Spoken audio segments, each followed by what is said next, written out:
Tầng xanh phương hướng dịu dàng, ngàn tinh tú lấp lánh hào quang.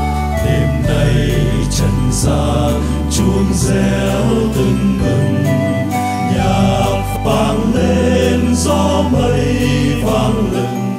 Kinh keng công keng, kinh keng công keng, kinh keng công keng. Hân hoan theo âm thanh, thiên thần đang bay đi chúc mừng. Hân hoan theo âm thanh, thiên thần đang bay đi trong lành. Sáng danh Thiên Chúa trên trời, bình an rơi thế cho người lòng này, cho người lòng này. Vui lên theo âm thanh, vui lên ta tha hồn bay, bay tới Bethlehem cùng với các thiên thần sáng láng. Ta thờ lấy con Chúa giáng trần, một hài nhi xinh xắn Từ giữa làn ánh sáng, một hài nhi yêu đương giữa sóng nhạc du dương. ta nhìn ngắm mê mê,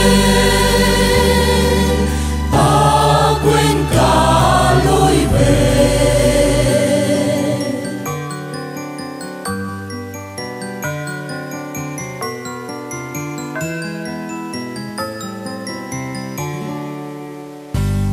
Đêm nay tầng xanh vương hướng dịu dàng, ngàn tinh tú lấp lánh hào quang. Đêm nay trần gian chuông reo tưng bừng, nhạc vang lên gió mây vang lừng.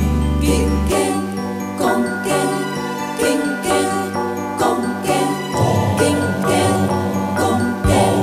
Hân hoan theo âm thanh, thiên thần đang bay đi chúc mừng.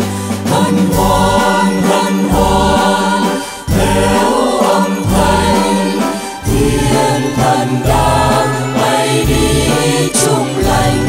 Sáng danh Thiên Chúa trên trời, bình an rơi thế cho người lòng này, cho người lòng này. Vui lên theo âm thanh, vui lên ta tha hồn bay, bay tới Bethlehem cùng với các mục đồng sốt sáng.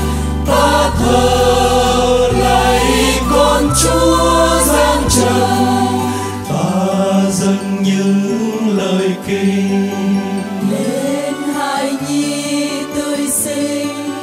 ta dâng những tình yêu, Lên hài nhi mỉ miều, ta chịu mến say sưa.